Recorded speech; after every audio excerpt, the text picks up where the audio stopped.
Hello again, this is Julie Lochner, your host for today's presentation. We'll get started in just a few minutes. We have a few people logging into the webinar that we're just waiting for them to get into the audio portion. So hold tight for just a few minutes and we'll begin. Thanks.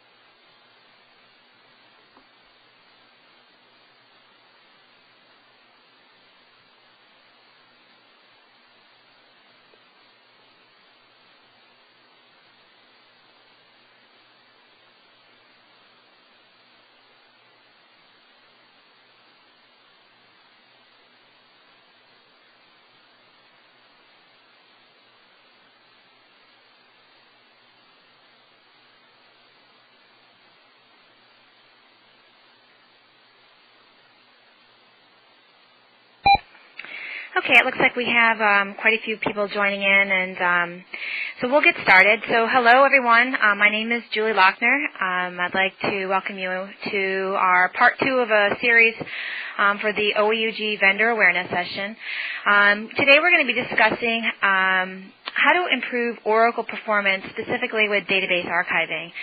In a previous session, we spent some time talking about the different options that are available for database archiving from the different application vendors and solutions and Oracle partitioning and ILM Assistant. What I thought we would do today is specifically talk about the benefits for database archiving and go through some customer case studies to illustrate how customers have been addressing database performance issues with archiving. For the agenda today, I thought what we would do is talk about specific case studies on how customers were able to improve their performance in a couple of different ways that they measure it. One is, managing their data volumes in their primary Oracle instance for Oracle Business Suite, how to specifically improve application performance and why archiving can address those performance bottlenecks. There's a couple other ways to measure performance, and that may be your operational efficiencies. How long does it take you to clone your environment? Does it take longer to clone your databases because the volumes are growing? Another one is, how do you perform in terms of compliance? Do you store sensitive information in your test copies? So we'll talk about how you can improve your compliance initiatives and address securing sensitive data in your test and development environment. Throughout the presentation, I'll highlight specific case studies and show how the Solix solution, the Enterprise Data Management Suite, can address not only database performance issues in production, but as well as your operational efficiencies and test and dev. We have a Q&A available. There's a chat in the lower right-hand corner of your WebEx console. If you have any questions, feel free to submit them. And what we'll do is throughout the presentation, if I see them pop up, I'll answer them over the phone. And if we run out of time at the end, we'll stay online for a little bit longer to answer them directly. So again, I mentioned down on the bottom where you can type in your questions. Also, this presentation will be recorded. So if you have a colleague that you would like for them to be able to view the presentation, we'll be sending out a URL for viewing the application after today. Just talk a little bit about the data management challenges and how do you get to these performance bottlenecks. When we work with our clients, one of the things that we find is as their production database grows, if you don't scale the infrastructure that the databases are sitting on, performance becomes an issue. Performance can be, in terms of how long does it take to close your books at the end of a financial period, or how long does it take to do an availability to promise report or some other batch processes that hit some of your larger tables. As these databases get bigger, if you don't upgrade the storage or add CPU or improve the server class on the system, you may start to see performance degradation. If you make copies of your production environment for test and development, I think on average now the number of clones that we've found people making is around 8. If you're making full copies, your production database grows, so do all of your copies.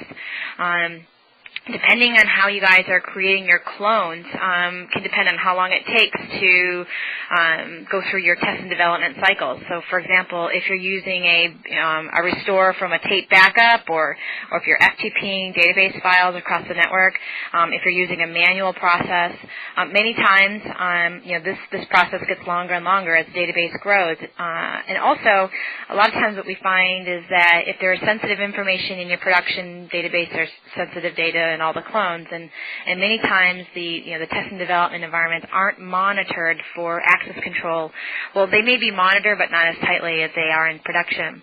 So all of these database management challenges, can be addressed by Solix. This is a vendor awareness session, so we're going to talk a little bit about our technology, but specifically, Solix's Enterprise Data Management Suite provides a solution for not only improving database performance from an archiving perspective, but also helping with creating those test and development instances through an automated cloning, masking, and instance subsetting process. One tool can be installed, so you don't need to install a tool for every environment that you're managing. So you have single installation to manage multiple applications and multiple clones. And you can decide which feature you need to start with. So for today, we're talking about performance, and database archiving can directly address performance issues. But maybe tomorrow you want to leverage some of the cloning or the masking capability. You can just enable those features as you need them. The tool does ship with pre-populated support for, the Oracle applications like PeopleSoft, Oracle E-Business Suite, Siebel, JD Edwards. And we do provide a tool, a configurator, it's a drag-and-drop type of tool to populate the metadata. And we'll show a little bit more about this in the presentation. But the whole idea is that, you use the same tool, whether it's a custom app, a packaged app with customizations, or, a standard package app, you use the same tool and the same processes across the different solutions. So when you look at how Solix addresses these challenges, the first thing that we do is we talk to our customers who are having performance issues and try to find the right archiving approach for their production environment. And what I mean by the right archiving approach, what this means is how do you select data that can be moved out of the production environment to an online active archive, and making sure that the end users can still access that archive data, making sure that the performance SLA for where that archive data resides meets the requirements for the end users, really making that production environment lean and mean and optimized for performance. Once you do that, then what you'll see is a ripple effect, in that all of the copies that you make of that production database, now that it's smaller, will be smaller themselves. So, for example, if you're making a clone for a standby or a clone for a reporting environment, those will now be significantly smaller. The second thing that we address from a performance perspective is if your production database is smaller, creating those clones for test and development will be that much faster.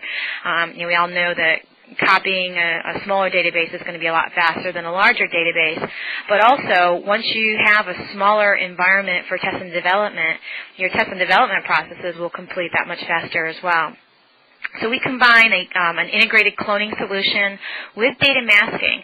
And what we mean by that is if there's sensitive information like credit card data or any personal information that shouldn't be exposed to those who shouldn't have access to it, we will run scripts against those columns and those data elements to mask it and make it obfuscated so that test and developers won't be able to see what the real values are.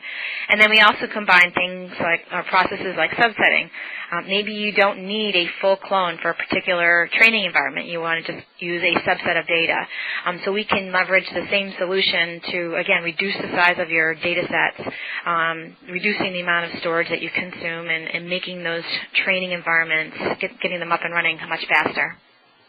And then everything that we do, we provide basically a logging system that keeps track of everything that is done on that production environment. So basically an electronic paper trail for auditing purposes, so that it shows to those who want to know when you do make those copies that this is how you made it, this is where the copies went, and this is the information that was masked. So you can prove that you did protect sensitive information. So let's talk about database archiving and what do we mean by that.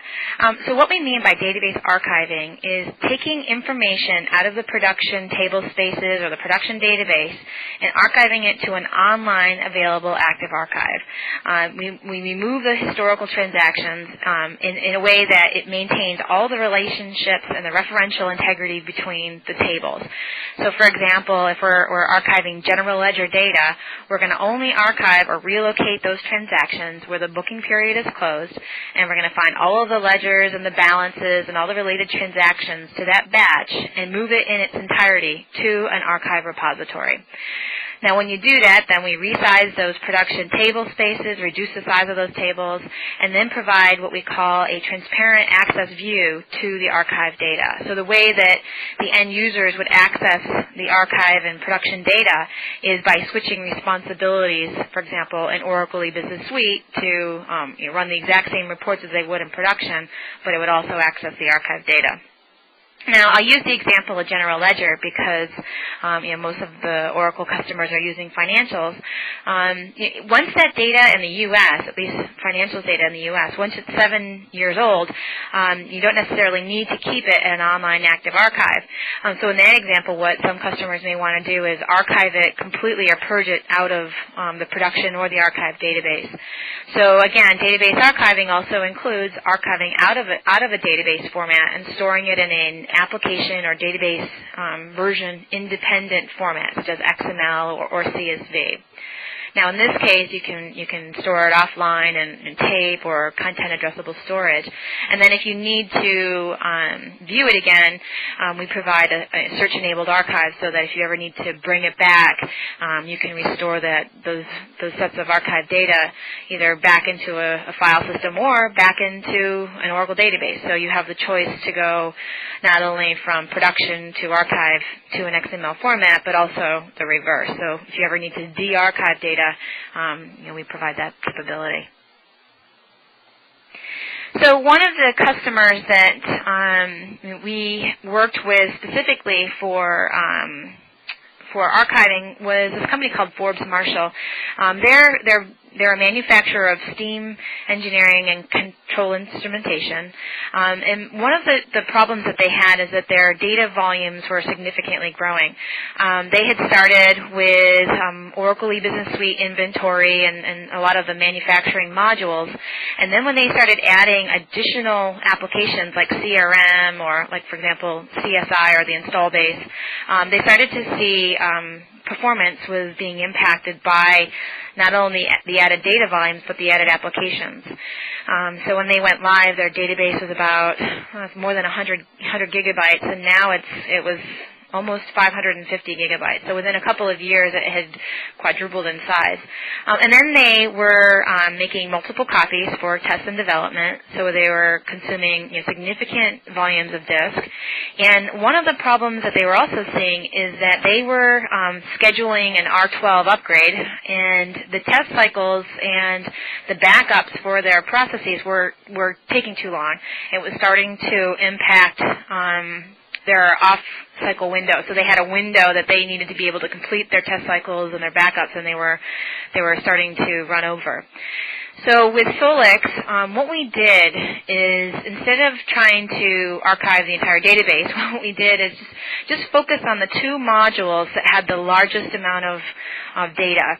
And we initially archived over 100 million records in less than an hour. So just removing them specifically out of inventory and the CSI modules, we were able to reduce their production database size by 12% with just the first two archive modules. So one of the points that I'm making in this slide is that you don't need to archive all of the modules. You really just need to look at the ones that are causing you the most pain. And then once you do that, you'll be able to have a justification maybe for adding additional archiving or other modules. The second thing that we did was take those same applications and then create test and development copies by further reducing the copies using instant subsetting. So here we actually kept just the last 3 months of data for example, if they had a production environment that had a few years worth of data, we would have a test and development copy that had just the last 3 months. We were able to reduce the test and development copy by 40% more. Again, just by taking data out of the inventory and CRM module. So by having a smaller environment, their test processing times, they measured a 50% improvement. So basically it took half the amount of time to complete their regression tests with this smaller database than they did before. And then, because their backups were smaller, the backup times, they saw an improvement by 20%. So these are some real numbers that, our customer, Forbes Marshall, had achieved. But again, just by going after their 2 largest modules. So one of the unique approaches that Solix takes is using a metadata-centric approach. And what do we mean by metadata? What we mean is if you look at the applications that we're talking about in Oracle E-Business Suite, you need to be able to know what tables and the relationships between the tables are involved in an archiving job. Now, most of the applications that ship with an archive and purge module, this is already defined. So, for example, GL, AR, APPO, project accounting, most of those have predefined definitions for what tables need to be archived and what the criteria for selecting the data out of those tables needs to be in order to make sure that it keeps the Oracle application support. So what Solix has done, working with Oracle, is mapped all of the tables and the relationships and the criteria for each of the Oracle applications so that you can, when you install the product, it's pre-populated with all this information and you're ready to start archiving right away using the standard Oracle definitions or policy definitions for archiving. Now, should you need to customize it, like say, for example, I use General Ledger as an example. In General Ledger, in order for you to run the Oracle applications GL, Archive, and Purge, you have to permanently close your books. Now, most of the companies that we work with don't do that. They keep their books closed but not permanently closed. So in that case, you might need to customize the policy definition. So in our solution, you simply just go in there and change the criteria for where it says permanently closed to closed. So all of that information is what we call the metadata, the tables, the parent-child relationships, the archive criteria, the policy definitions, and any parameters that you've defined that you want to set from an auditing perspective for during the archive process and then once the data is archived to show, for example, what, who's accessing the data and, whether they're just querying it or if they're trying to change it. Now, one of the questions that just came up is, does the product ship with all of the Oracle modules predefined with this metadata? So for the most part, the answer is for the most part. What I mean by that is for all of the Oracle applications that has an archive and purge function, we ship that predefined metadata. For those, there's a lot of applications that don't have an archive and purge definition, and we have worked with Oracle's development to build those archive and purge routines with them. So, for example, in a lot of the CRM applications, there isn't any archive and purge, so we've built a lot of those modules. We don't have every single module because there are some modules out there that just don't generate a lot of data. But again, we have this tool, this drag and drop configurator, so that if you have a specific need, you can simply point to the tables, build the relationships and criteria, and archive any way that you want to above and beyond what Oracle provides. That's a good question. So another example. So LG Electronics is another customer, Solix, and I'm sure everybody's seen LG Electronics. They're in the cell phones and plasma screens, and they actually have many multiple implementations of Oracle E-Business Suite. I think the last time we counted, they had installed Solix on more than 8 production instances. So one of their issues is they had data growth not only in just one production, but in multiple production environments.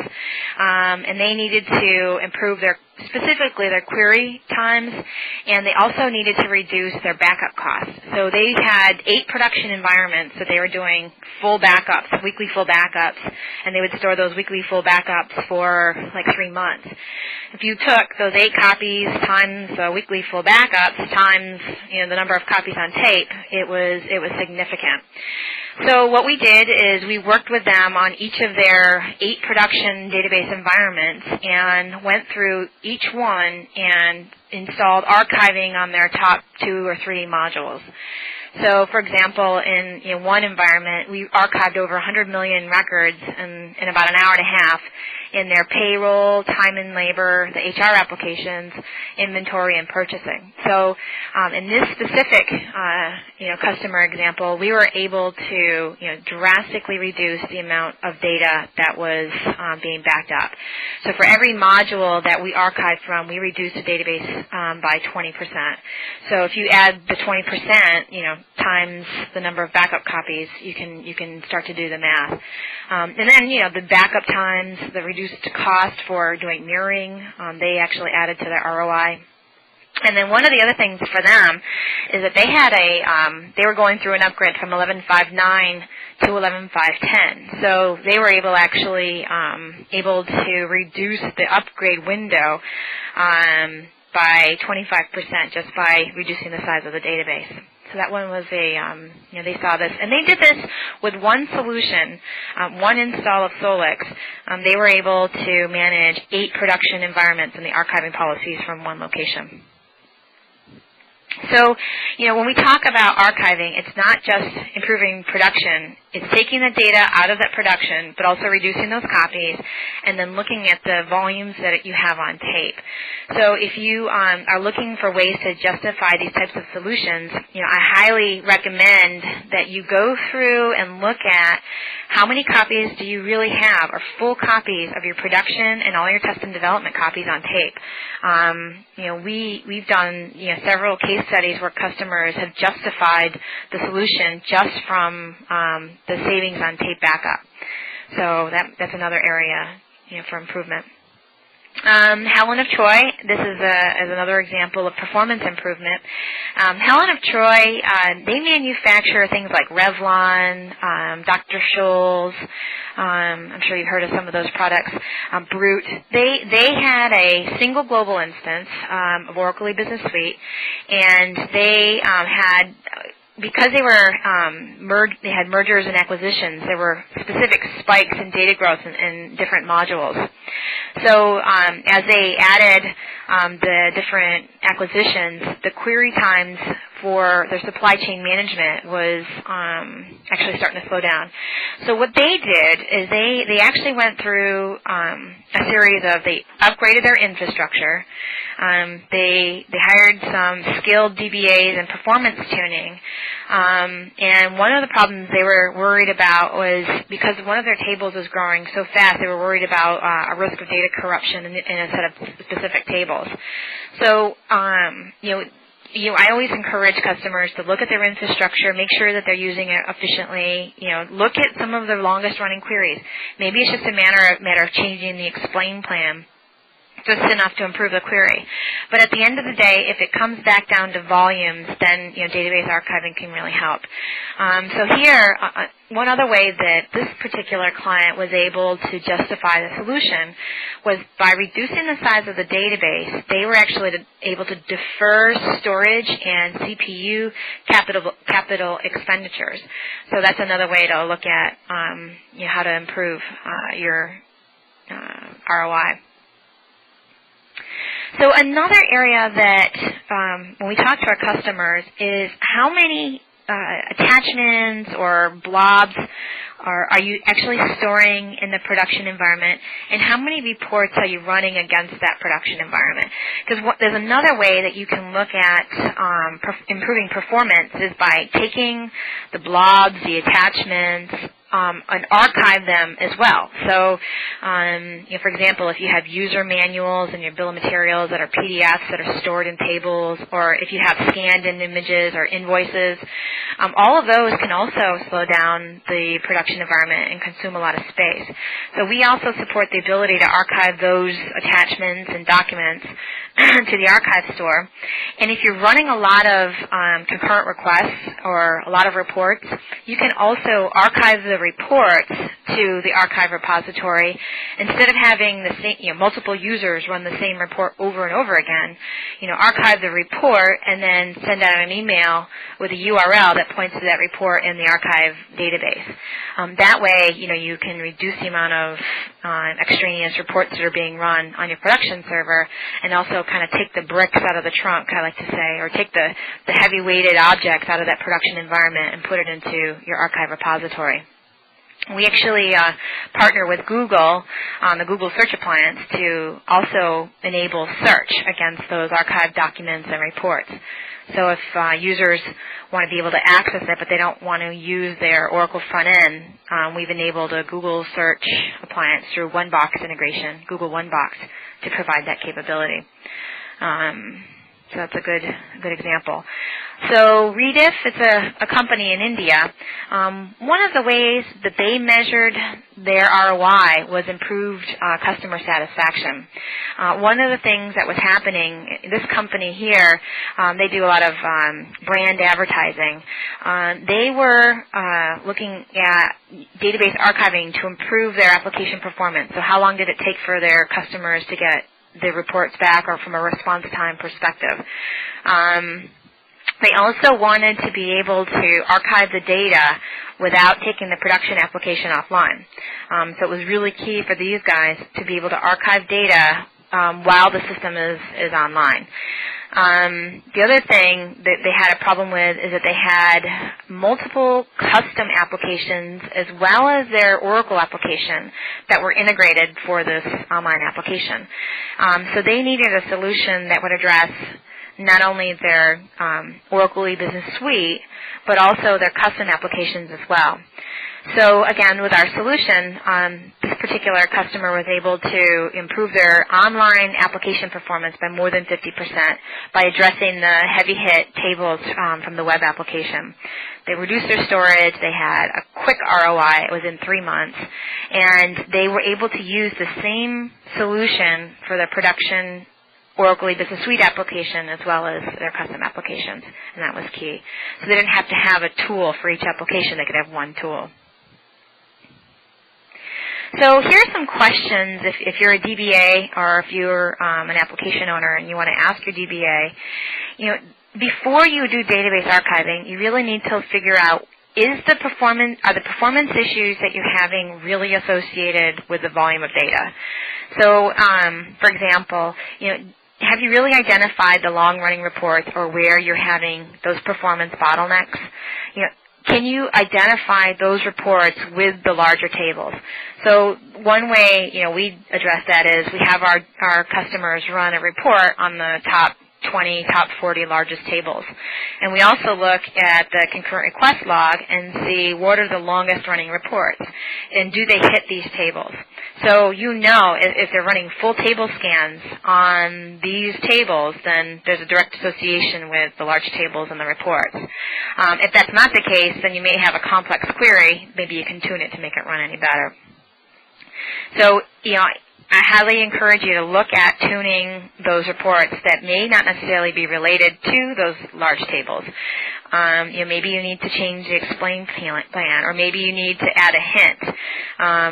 So if you've already tuned the application, that's great, but that means now that your performance issues are probably going to be, isolated to the data volumes. Because you can tune and tune and tune. Maybe every quarter you do a tuning exercise, but if you don't address the data volumes, you're eventually going to have to upgrade the server or add more CPU to keep the performance going. I mentioned the full table scans. If you look at your explain plans and evaluate where the sequentials are, again tying those back to those large tables and the tables that can be archived, then you know that this is going to also archiving will be able to address that. Do you have consolidation projects, or are you going to be adding modules that will add volumes to your existing tables? For example, project accounting has data, has hooks into tables throughout the application. I mean, project accounting itself is probably one of the more complicated modules to archive from because it has data and requirements or criteria that hits a lot of the modules in the financials packages, receivables and all that stuff. So if you are looking at going from multiple instances to a single global instance, if you're looking at adding some of these more complex modules like project accounting or contracts is another one, by adding those modules, you're going to also add to the volume of data in your existing tables. So you just want to, maybe there's an opportunity for you to archive before you consolidate. Those last two questions are specifically around the reports.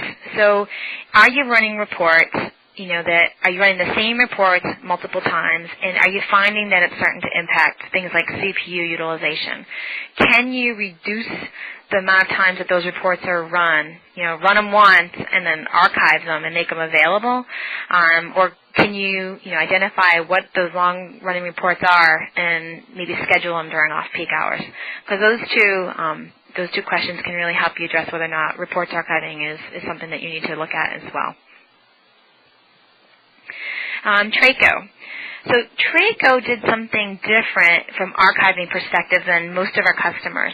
They make highly customized windows. Like for example, the windows in the Statue of Liberty. Those are from Traco. They have a process where they do build to order. So they're using the configurator. They're using inventory. Their bill of materials is unique for every order that gets generated from sales. So what happens is they can't reuse the bill of materials from order to order, so they just have a huge amount of data for every order. But when they wanted to archive, they needed to be able to archive not just their receivables data or not just their inventory data.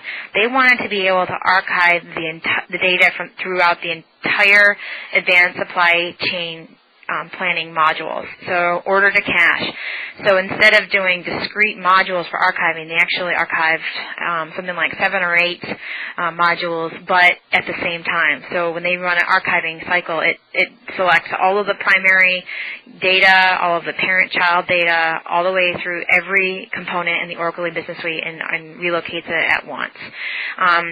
But the benefit to them is that they were able to significantly improve their speed to delivery because they get the order at night. They were able to complete the bill of materials and provide the floor with the pick list by the morning, where before it would take twice as much time. So their shipment times were significantly longer.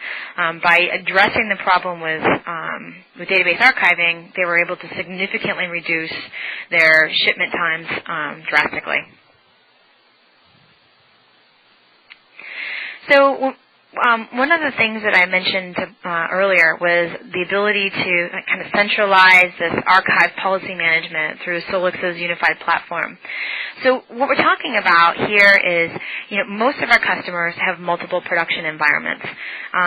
They're all moving towards a global single instance, but for the most part, our customers are still running multiple database environments. And you may have an Oracle Business Suite production environment that is a single global instance, but you may also have, for example, a small data mart here, or maybe you have a customized HR application over there, and you want to be able to have a solution that addresses performance issues in one application, but that can extend to other applications later. And that's really where Solix provides that unified platform. You can have one server, one metadata repository, and sets of policy definitions for each of your applications in one location. Some of our customers want to be able to archive to one repository or to a heterogeneous set of repositories. We support the ability to archive to an Oracle database, to an Oracle table space within the same production environment. You can have a production environment on DB2 and archive to an Oracle database, or your production can be on Informix or Sybase and you can archive to Oracle. So it doesn't have to be the same platform for your archive repository. The other thing is if you are a records management consumer like EMC Documentum or Oracle's, Stellan Acquisition, the Enterprise Content Management System, we can also archive to those types of repositories as well. A good example there might be the reports archiving or your attachment archiving, or if you're doing any type of XML archiving and you want to put it into a content management system, we support archiving to that as well. If you are a user of content addressable storage, we are also integrated there. So you can just drop it into CAS and then leverage the CAS platform for data retention and policy management. But again, having one solution to manage the policies really centralizes it so that you can have one way how you define your data retention policies. Another customer that used archiving to improve performance was Korea Telecom. So one of the reasons for describing this particular client is they had multiple environments, but they wanted to archive to one repository. So here, they were able to leverage tiered storage. They also are an international organization, so their data was not only in English, but they had data that was actually in Korean. So they could use the same solution to archive data, no matter what language it is and what character set, all leveraging the same underlying infrastructure. So what this meant was that they were able to consolidate a lot of their environments into one central archive repository. This is another example where they needed to archive a significant amount of data in a very short period of time. So we had a highly tuned archive process that was archiving as many as 6 million records per minute. So this particular customer was really achieving a huge amount of throughput during their archive process. So just a little bit on the security. Solix also provides the ability to mask your test and development data so that when you do create those copies, any sensitive information is obscured, right? Credit card information, phone numbers, address, social security number.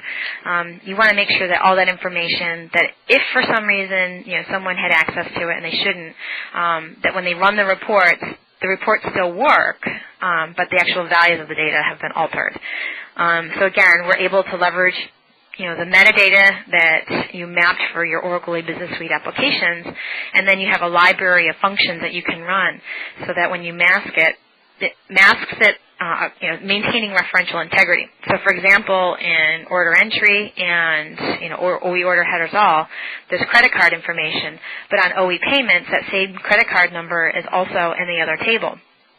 So when you run masking in our solution, we would ensure that for every order that has a credit card number in OE order headers all and OE payments, that it gets masked the same way. So if you had any validation or any tests that you ran, it would at least show that those values were the same.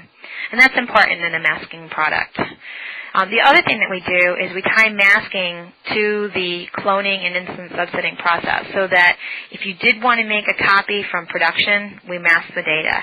If you wanted to create a subset, so you only wanted the last 3 months of data, the information that gets inserted into that training environment or whatever, all of the secure information is masked.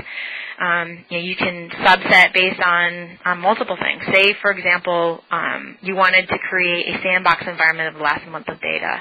Or if you had a single global instance environment and you wanted to do some testing on just the U.S. financials organization. So you could use org ID and the financials applications and date to create a set of data, reducing the size of those environments. When you reduce the data sets, your tests are going to complete that much faster. The other thing is if you have smaller copies, you could potentially make twice as many copies in the same footprint.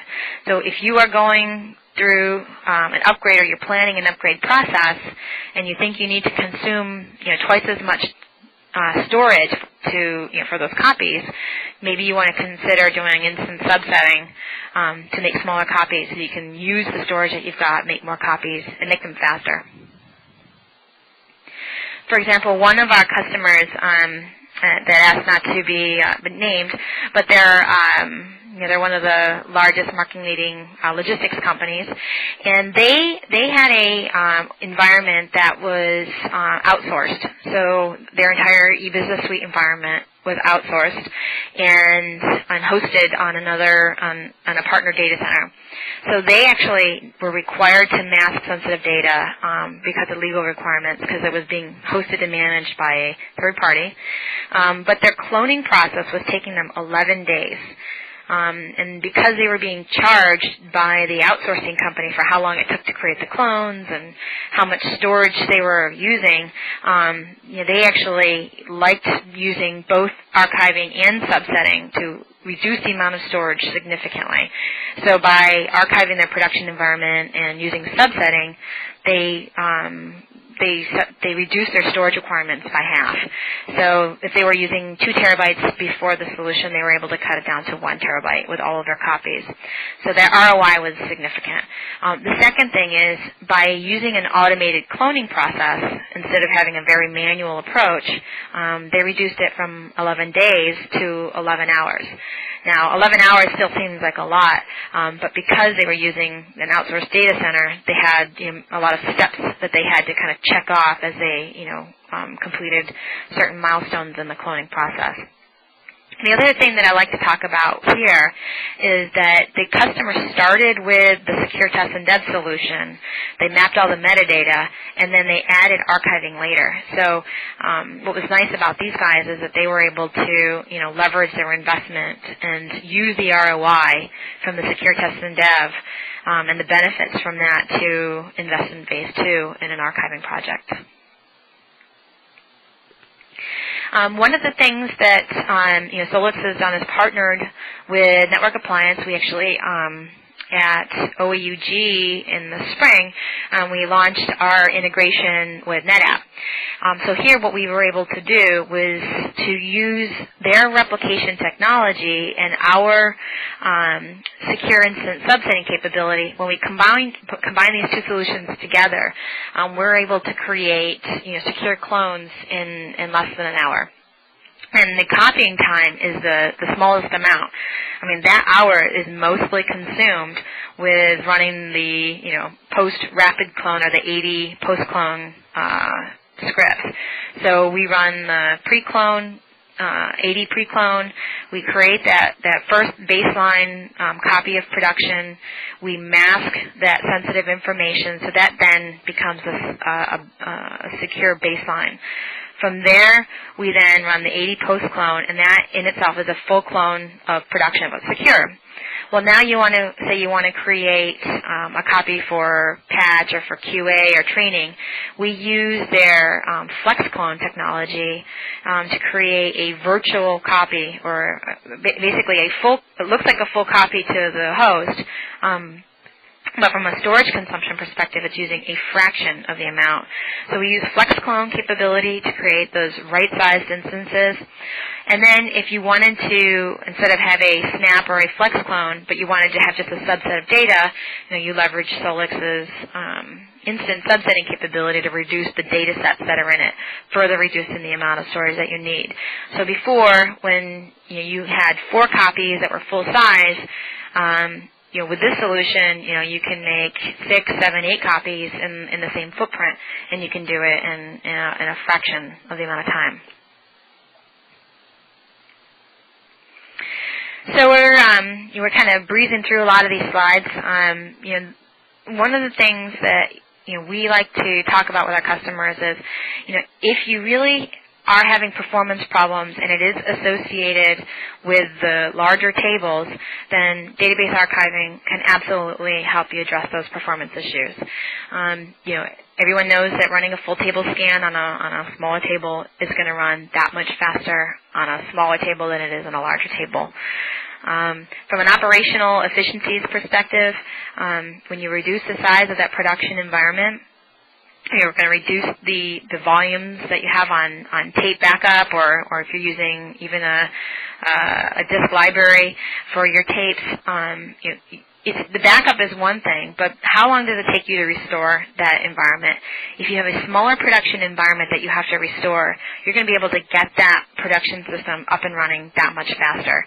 The archive database doesn't have to be online as quickly as your production. So streamline, fine-tune that production environment, then worry about getting the archive database up and running, in the case of a disaster.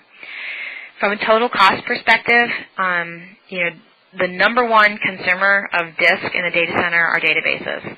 And that's because you're making 6 to 8 copies of production for every production environment that you have.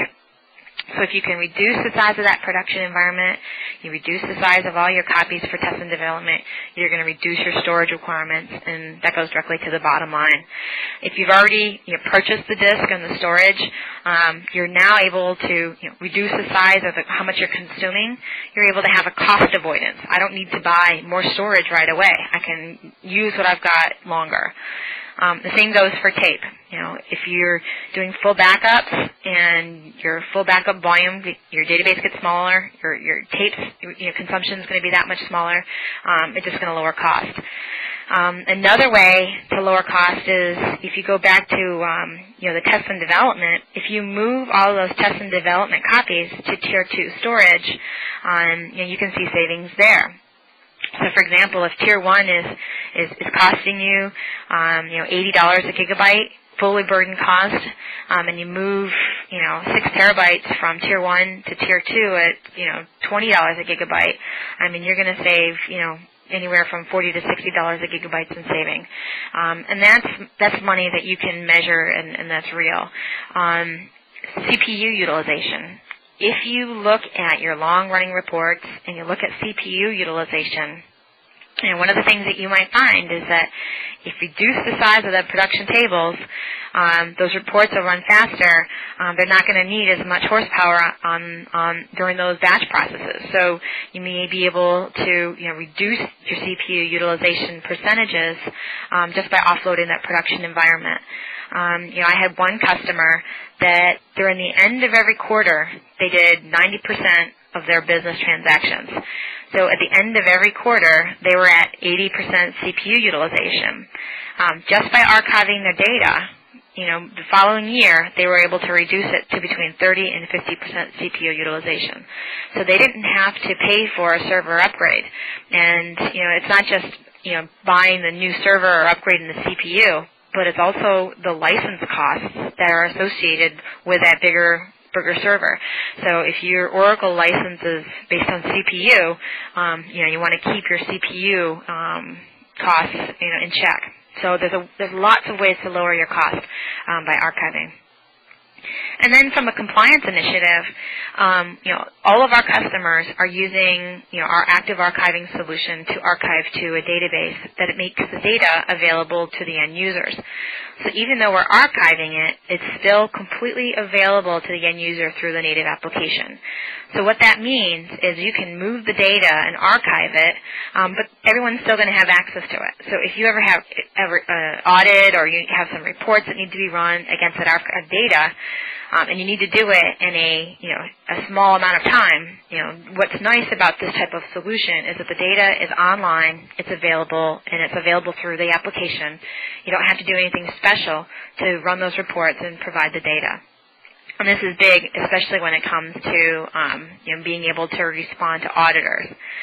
The other thing that's nice about it is, once you start managing data from an archive perspective, you've defined the policies for data moving it out of production to the archive. But what about when should you be purging the data? When do you need to actually delete the data so that it's no longer a liability? So the same solution can be used instead of for archiving, but you can say after 7 years, just purge it. delete the data completely, and then you can reorganize those table spaces and reclaim the space completely.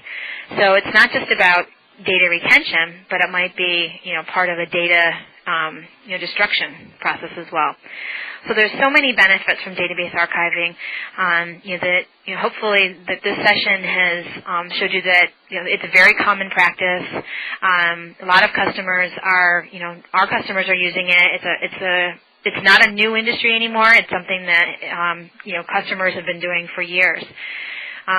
What we'll do is we're just about to wrap up.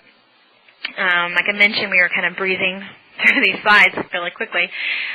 If you have questions, please submit them to the host and presenter on the bottom. And what I'll do is I'll go through and I'll answer some over the next 10 minutes online, or if you want to just take them offline, I'll answer them offline. So, for example, there's one that just came in and says, do you require an outage to archive?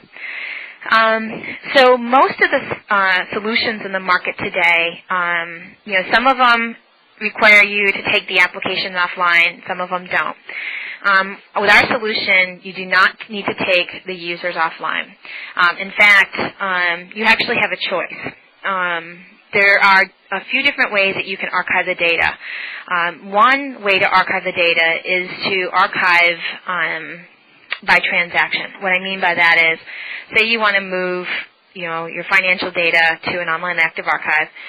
What you would do in our software is when you run the archive process, it will actually select the rows that are eligible for archiving, and it'll move the data from the driving table and all of the parent-child relationships all the way through, and then it'll move it to the target archive. Okay, and then when all of the data has been moved, it will then commit. So it does an insert into, delete from. It doesn't do the delete until all of the data has been inserted into the target repository, and then the commit occurs. So what that means is, if someone's running reports on the production environment, all of the reports will continue to work, and when it commits, it'll actually commit the entire transaction. So yes, the users absolutely can be online. If you have a lot of data that you need to archive right away, we do provide an option to archive in bulk. And what that means is you run the archive cycle. It selects all of the rows that are eligible for archiving, and if you want to archive the data a lot faster than doing transaction by transaction, we can move it to basically go through all of the identified rows and archive by table. So it's what we call a bulk archive. In that scenario, it's probably best to take the application users offline because we will be moving data table by table. It's a lot faster, but you want to make sure that all the data and all the tables have been moved before you bring your users back online. So yeah. There's another question that has come in. It says, if you consolidate your archive with multiple applications, do you still have native access to the data? That's a good question. So the answer is, obviously, it depends. If you consolidate your archive into a single database, so let's say you have 4 or 5 Oracle eBusiness Suite applications, and you want to archive to a single archive database. You can have one Oracle archive database, but each of the different sources will have their own schemas in that database. So that's one way to keep the data separate. If you want to have native access to the production database, the database versions need to be the same type. So if it's an Oracle production database, it has to be an Oracle target database.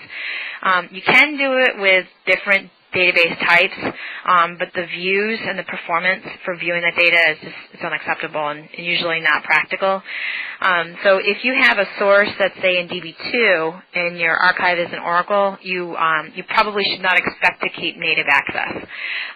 But again, if it's Oracle to Oracle, it's absolutely performant and it works fine. But you make a trade-off. Like for example, one customer, they were running their production environment on AS400 on DB2, but their reports and their archive repository was running from an Oracle database. So this particular customer, they just migrated all the data to Oracle and sunset the AS400 system entirely. So they didn't need to have access through the native application. So you need to choose, what your requirements are, and then you architect what your target's going to be.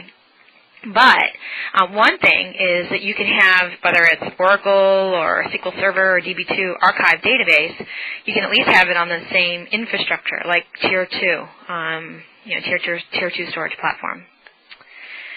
Another question that came is, it says, does this answer true with JD Edwards Enterprise 1? So I think what the question is the metadata available for the JD Edwards applications? And the answer is yes. For the most part, we have provided with Enterprise 1, most of the archiving modules. There are a few that we haven't built only because we have customers that haven't really needed to archive data. But what I recommend is if you do have modules that you have questions for, shoot us an email and we'll tell you whether or not we have already pre-populated support for, or if we would need to configure it. And by the way, configuring them, if we don't have it pre-populated, takes just a matter of 1 to 2 weeks. We kind of have a methodology that's very quick to do. It's just, we prioritize based on customer usages.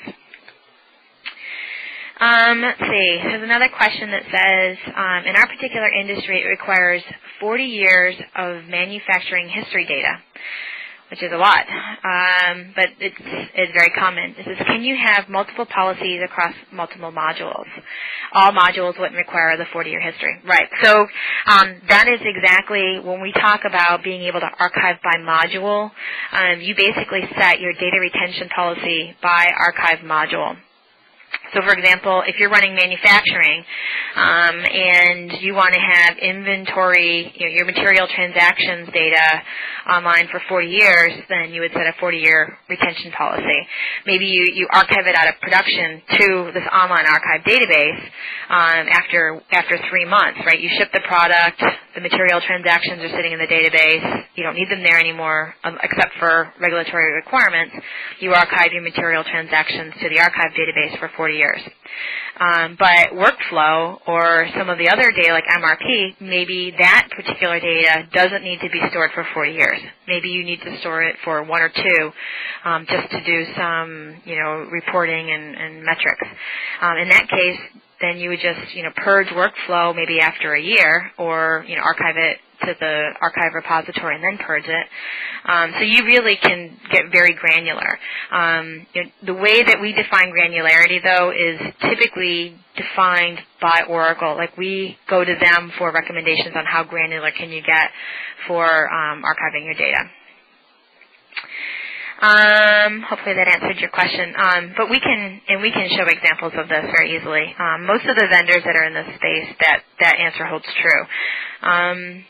One question that says, if the source is Oracle, and the storage, let me just read this. Okay, it says if the source is Oracle and the target storage is SQL, does your solution accommodate this? So absolutely. So say, for example, if you had your production environment on Oracle database and you wanted to archive your data to a SQL Server database because it's, maybe the license doesn't cost as much or, it's on a tiered infrastructure, and you don't necessarily need access through the native application. Archiving it to SQL Server is a perfectly viable option. We have one customer who actually is actually, instead of moving it from Oracle, they just wanted to create a set of data from Oracle and put it into SQL Server for a data mart that they could ship off to a different data center. So we actually created the SQL Server database with the masked data so that they had, the last 3 months of data, but at least the sensitive information was masked. Let's see, there's another question. I think it looks like it's just a clarification on a previous one. It says, let's see, should the database be taken offline while archiving? During archiving, the database has to be online because we're actually running SQL queries on the database to select the data. So when we talk about archiving, we're talking about archiving with the database while it's actively online. One question it says, it seems that all the archiving products sound similar. What makes your solution different? That's a funny question because, when it comes to Oracle E-Business Suite, Oracle, pretty much says, look, this is what you need to do in order to get certified for archiving on Oracle E-Business Suite. So, unfortunately, the way that Oracle gets us certified, all of the solutions are going to be similar. In fact, before I worked for Solix, I actually, spent a lot of time evaluating the different solutions for implementing it into my data center. And the differences are, they really come down to usability, manageability, and extensibility. So, for example, is it archiving it to an open format, right? So, one particular vendor archives it to a proprietary file format, and it's not in a database format. So, in that case, if you're a DBA and you want to make sure that your skills and your resources can continue to support that archive format, a proprietary file format probably isn't going to work for you. Something else where it's different is manageability. Is it a client-server architecture? Is it three-tier? For example, do you have to install a client to run the archiving and manage the process? So it's a matter of if you have multiple users, how many clients do you install? Our solution is three-tier architecture, the browser, console, application server, and then a repository that stores the metadata. So from our perspective, the manageability and usability of our solution is very central. Another difference is, do you have to use separate tools? If you're going to do archiving or subsetting, do you have to install the product multiple times from one application to the next? So, for example, one solution, actually two solutions, require you to install something in the production environment, and it actually installs packages, PL SQL packages on the source database. Our approach is to use a metadata-driven approach. So instead of installing packages onto every source database that you're going to manage, we actually install a user, and we connect to that user, and then we dynamically generate the SQL and run it on that database.